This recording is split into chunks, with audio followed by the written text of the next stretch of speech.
So we got another movie review for you guys this week that came from our early 2025 hype list. And actually, this one kind of crept up on me even after the fiasco of trying to find out where we could see it early in October when we thought it was somehow miraculously coming to theaters early on. That was pretty funny. We had tickets to Venice already bought. Booked. I had my silly hat bought and everything. That's right. Did not work out. Del Toro's Frankenstein just came out this past Friday. Visionary director. It's contractual. Too much. It's contractual. It gets thrown around too much, but it's true. And I love when we can use labels like visionary and then literally see it on screen, because this just drips, oozes, and like creams Del Toro. Just start to finish. The visual style of this makes it probably the first piece, and I won't say first piece we've seen all year of actual real cinema, because we did see Weapons, and I would argue that that's legitimately cinema. Yeah, like legitimate. There's a style to that in and of itself that belongs to Krager cinema. But with this one, our friend Martin Scorsese would be very happy and say this was cinema. Yeah, it's not a superhero movie. So here's the question I wanted to open up with you, because when I was watching it, this poked in my head. Did it feel like you were watching a book? Dude, that's a great question, dude. And yes, I think it did, because the last 2 or 3 Frankenstein things that I've seen did not. No, they're very much action movies of the time with lots of over-the-top stunt work and like a relentless pace that once it gets going, it builds towards a fist fight at the end, and there you go. This very much reads or watches like it's a 200-year-old novel. Like I can see that, because there's nothing rushed here. It takes its time, start to finish. And I think that it wanted to be perceived as a book on film, because they break it into 2 pieces, like we were talking about pre-show, where chapter 1 or part 1 is Victor Frankenstein, and part 2 is The Creature's Tale, or whatever is The Creature's Story, whatever they titled it. Yeah. So the movie itself has chapters. It does. So I think it did feel like a book. Good call, dude. Great point. Right. I hadn't thought of it like that. So before we get into the more details, there we go. Spoiler alert, this book is 238 years old. So I don't know what else you want us to spoil there. Like, felt like it was actually pulled from the pages, and like we literally watched the book of Frankenstein. Yeah. I had that feeling throughout the whole movie. I'm like, this is like what it should feel like when you're watching a good adaptation of a book. 100%. And again, to be completely upfront and transparent about it, this movie is not made for you to be like gripped to the edge of your seat by like one relentless monster attack after the other. Like, it's not that. It opens with some pretty balls to the wall action. They knew they needed the hook. You know, they came in hot. You know what I mean? They set their tone. But the blood and the gore. Well, dude, that's a spoiler right there, or maybe some parental advisory. This is not, I don't think, for most of your kids. Because it does deal with not even the themes that it deals with, but literally it gets graphic where it has to, because it's dealing with like bringing human anatomy and physiology back to life. So whatever you would imagine would be there in like a scientific lab of like cadavers being, investigated, dissected, things like that. That's here. And in striking detail, I might point out, as somebody in the know, it was pretty good. I thought actually pretty good. And the armorist vouched for it as well. She's a bit of a gore geek, and she, first thing she said when she watched it was, they got a lot of that really, really right down. So impressed with what I saw there. I'll say this movie has inspired me to go grab Mary Shelley's Frankenstein, like, and actually read the book, because I think I haven't read it probably since I was like, we read this in like 7th grade kind of thing. Like, it's been like 30 years since I've read this book, and I probably did not give not one fuck when I read it to pay attention like what it meant, but as an adult, you absorb things, and you're like, oh, I know what Pinocchio is really about now. It's not just about the doll and he's a donkey and now he's not, and real boy, like, you get things when you grow, you know what I mean? I actually have to go get a copy of this and read it to get the full effect, because I think they did a bang up job, especially as the creature becomes more complex in his chapter. They nailed it. I think they nailed it. So one of the things that I personally know, I always liked Oscar Isaac. Yeah. Ever since he played Poe, who that was one of his breakout roles. Yep. Like that's the first time I learned his name was when he played Poe, which did not do him justice. No. But some of the other stuff later that I've seen him pull off, if this was four-walled in New York and LA, so this could be Oscar contender, I believe Oscar Isaac should be up for Best Actor. Hands down. And that ain't just a fan talking. I'm saying hands down, he should be up for Best Actor based on his role as Dr. Frankenstein. 100%. I think there's performances all around in this movie here, whether it's Oscar Isaac, whether it's Kristoph Waltz, who's kind of limited in what appearance time he has to make, but when he's allowed to turn it on, the desperation as kind of his big reveal comes through at that midpoint. But when is he not impressive in the things he's in? You know what I mean? Ever since was it Inglourious Basterds? Inglourious Basterds, kind of like put him on the map. Yeah. Mia Goth, people love gushing over her. She gets plenty of glaze on the horror movie front, and she's really good. She's really good in this too, as the not damsel in distress, but damsel in chains kind of thing, I guess. A victim over damsel time. In a situationship. Maybe situationship that could work. That could work there. But she's great. I don't know how I feel about whoever played the creature early on. I think maybe because he didn't have a lot to do except kind of grunt and groan as he's learning and coming and say one word. Right. Which, but again, paybacks, follow-ups and playthroughs and everything there. But when he becomes more human in the second act, especially as he befriends the old man, with the scene in the cabin in the woods there, that's the matter of fact, that's the only scene that actually got me choked up. Was the old man's end. We'll just leave it at that. I won't spoil the specifics there. That was rough. Yeah, that was a rough scene. But the creature becomes more human as he learns more and interacts more with humanity and understands his specific situation and what he needs, to move forward. And then of course the ending that the Armors also shared with was, don't forget about callbacks. The first thing the monster was afraid of was the sunlight. And Victor brought him into the sun, so you see the sun is life. And then of course the closing shot of the movie replicates, which I thought was nice. That was a nice callback. So, but he got good. His dialogue, I think he has to deliver it in kind of a stilted way. Yeah, it is that guy. Yeah, like he's working with dead tissue there when he's talking. I mean, how long was the brain dead? One of the things they didn't really take into effect is like preserving organs and stuff like that, because they were thinking if they brought it back to life, it would bring them back to life as too. It is, right? Yeah.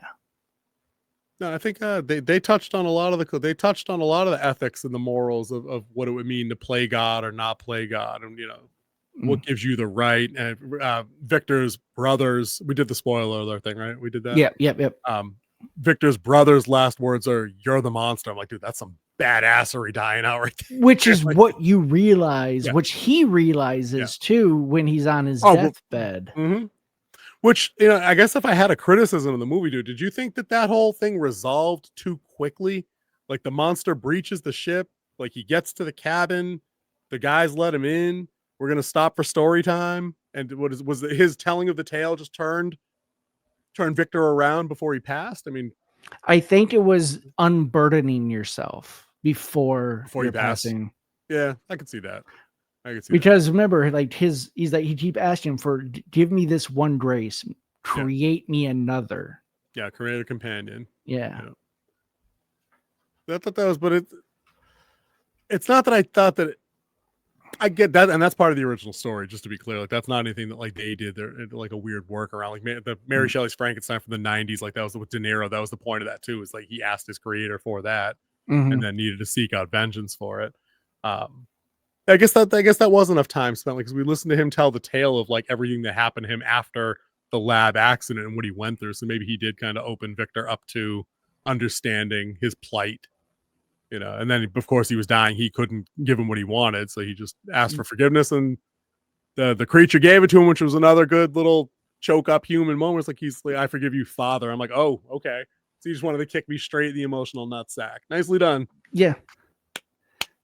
So, and in which that plays on a lot of religious tones as well, of seeking that forgiveness, unburdening yourself, stuff like that. And like getting that final forgiveness, like you have to think about it, and to put it in terms like us of people we know that had that type of grudge against each other and then finally forgave themselves. Think of Dr. Dre and Eazy-E.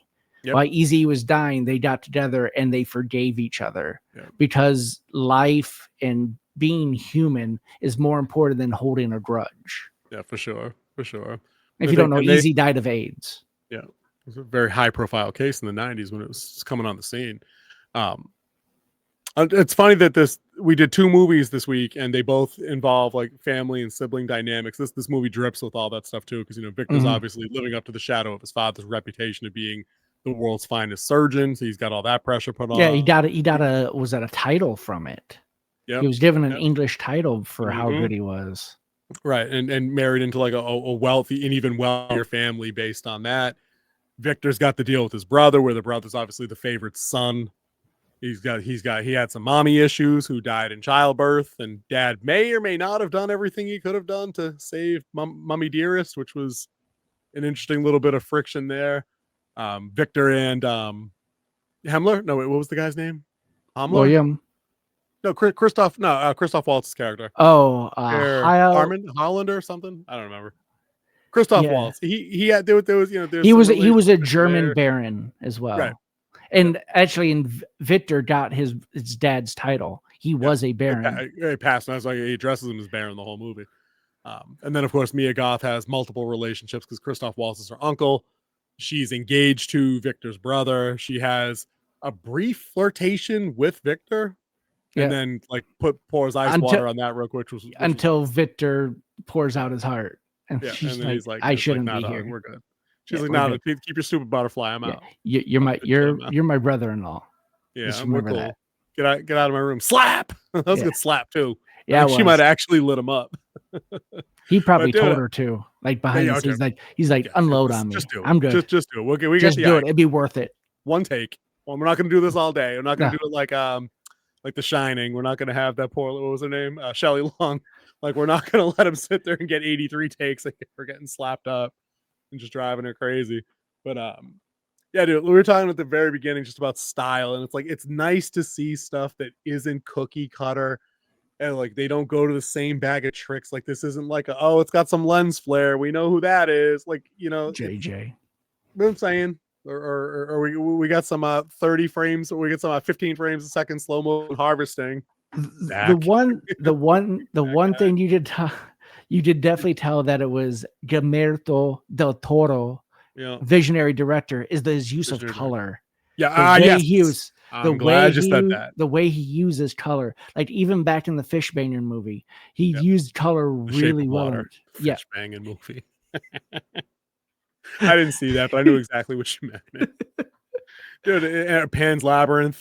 His use of color and to pull out emotion on top of the music, which your music is supposed to tell you what you feel, but the way he uses color to pull out it even further is like masterclass. Like if he did sit there and just talk about his color design for movies, I would sit there and watch it. I don't care if it's a 45-hour video. Dude, if they had a Brandon Sanderson like style class from Del Toro on how he arrives at these kind of creative decisions, I'd listen to that series. Like, dude, they're giving you these things 3 minutes into the movie, where you're seeing young Victor Frankenstein with his mother outside on like the cement steps waiting for his father to roll up, and the wind catches her crimson scarlet red dress and just freezes it like behind them, it's just a backsplash, and you're like, looks strikingly like blood against a white sky, doesn't it? Like a little bit of that, and there's just there's 5, 6, 7 off the top of my head moments where Mia Goth's dress as Elizabeth is the only color involved in an otherwise dreary, rain-filled, mud-filled place. She has an a sapphire blue dress on or something. Yeah. Or her hair that's red catches in a way that's the only color present. It's gorgeous. And in which it plays, gorgeous. Which it plays with, and it was mostly when she was with Victor Frankenstein, right. And his life is so dreary because all he wants to do is beat death. She was the only source of life in his life, so that's why she was so bright. Anytime she was on screen doing anything with him. including dying, because that's not a spoiler alert because this shit's 300 years old. When the monster's carrying her off at the end of the movie, right after she's shot, spoiler alert, I won't tell you who shoots her. Victor did it.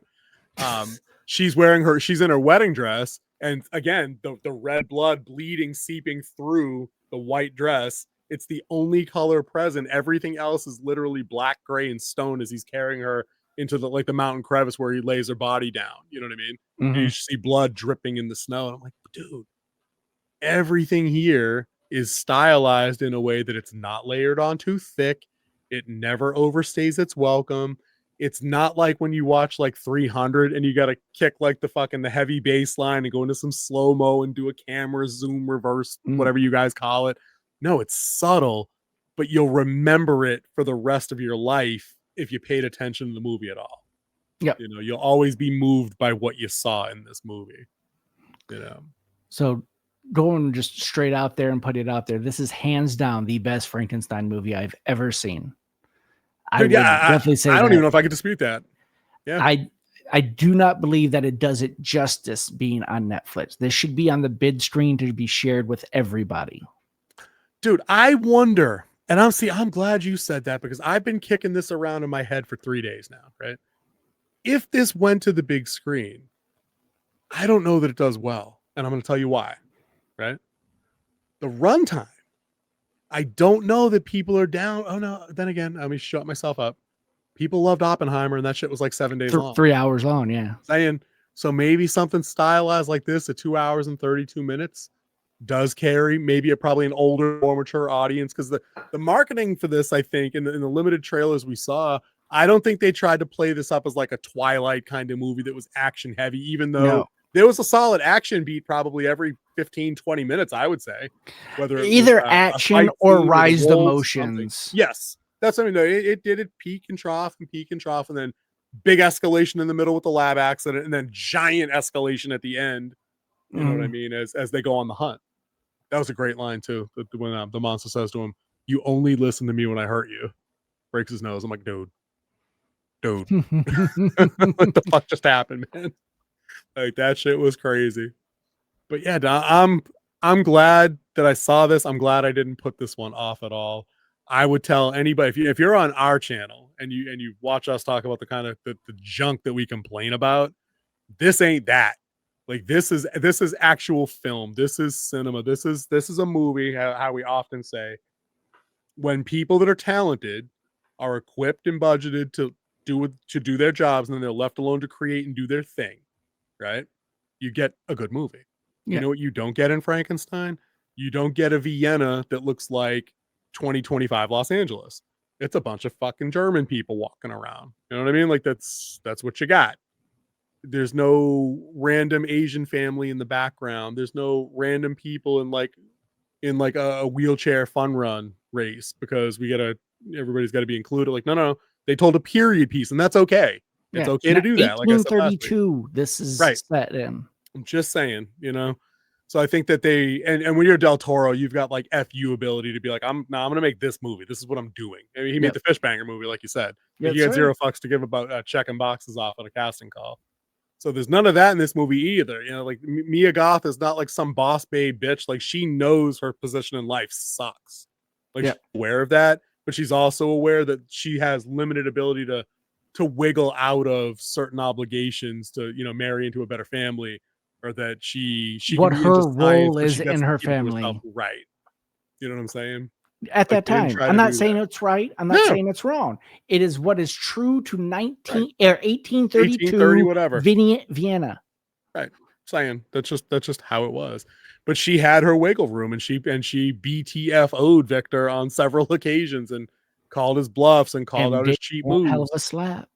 Dude, that was the shit. Dude, I mean, she rolled her hip all the way back. Like the hand was cocked back to like the 4 o'clock position here. Yeah. And when she brought it around, she made contact at like 2 on the other side. It was crazy.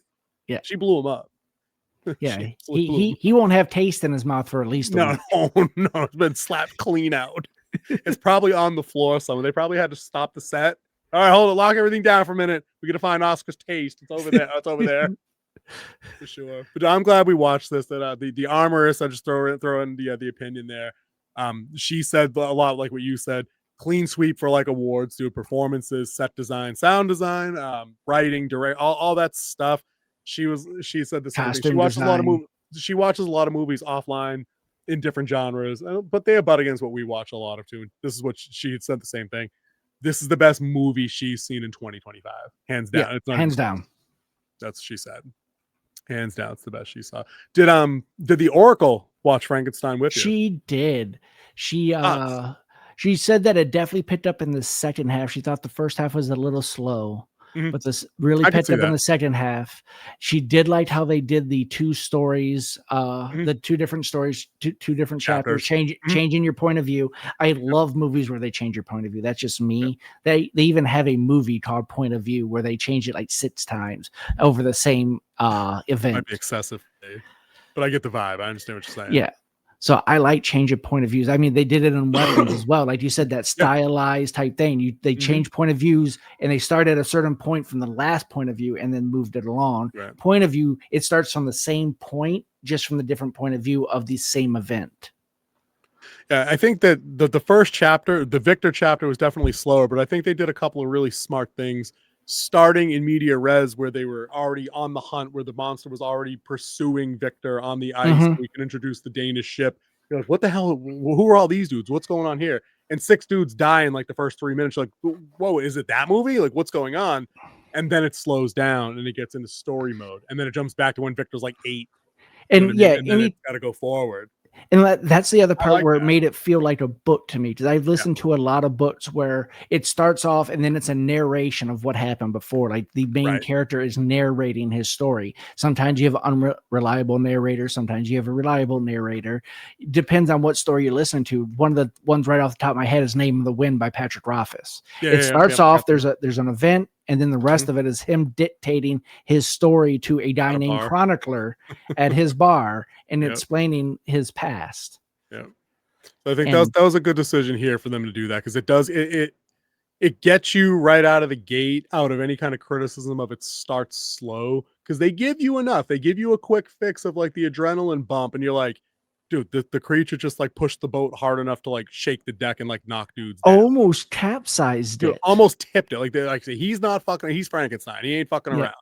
He's Frankenstein's monster. He's not here to mess around. He bent that one dude in half with like a backhand. The first guy he killed. I had to rewatch to see what happened to that poor bastard. Like, he hit that dude's face so hard his head split in half over, and then he pretzeled him. It was crazy. Like, that was the first 5 minutes of the movie, dude. He wasn't playing. His strength is something else. Yeah. So I thought that was good, because then you do get a bit of a slowdown as Victor's coming up through the ranks. But again, it hits high points, like where he's having his disciplinary hearing in front of like whatever they called the college back then. It was mostly like your academic probation thing, right? Like the whole school watching, and then he was toast. And he was playing to the kids, and the old the wigs. What are they called? The wigs and the Tories and the other ones that had the stupid powdered wig things. You know what I mean? Yeah. Like they're not buying it. Like, that's blasphemy. And this thing, like, is it really? It's like he fucking turns on the zombie and plays catch with it and shit. It was kind of funny. I had to say one of the best jokes is when he was at, I think it was a dessert of dinner with his brother, and like they're just taking quips at each other. Oh yeah. And it was like, I heard you got it spelled. I was like, I believe they did something. He's like, no, I well deserve that. No, I did that shit. I earned that. Yeah, that's what he did. And again, this is just proof that like when you've got talented people that write, you can have humor, and it doesn't have to and that's the thing. Like, the jokes didn't undercut anything here. Like, they were saying funny shit when it belonged to be funny stuff, and when anybody died, because it's a drama, they leaned way more into like any of the melodramatics than they did having somebody come in and be like, that's nothing to lose your head over, or anything stupid. Like no, this was not a Marvel movie, and I'm grateful for that. Yeah, because I didn't want this. I saw that version of Frankenstein like 10 years ago. It was I Frankenstein, right? I Frankenstein with Aaron Eckhart. Aaron Eckhart. And again, like, perfect sci-fi channel Frankenstein movie about Frankenstein fighting gargoyles or whatever the fuck was going on in that movie. But it's not the telling of the tale. Del Toro clearly wanted to tell the Frankenstein story as it is. You know what I mean? Yeah. But I'd love to know from you guys if anybody's like an expert on the lick, because some of you guys out there are way better read than we are. We fully acknowledge that. And I'm guessing somebody could point us out and tell us if there are canonical differences between this movie and the book. I'd love to know, because I'm going to pick up a copy of this book. My next off day from work. I'm popping over to Barnes and Noble for sure. I'm gonna snag a copy. But anyways, even if we are wrong about how accurate it is to the book, it is still a great movie that you should watch. To get in the stores, for me, this is getting a hard 9.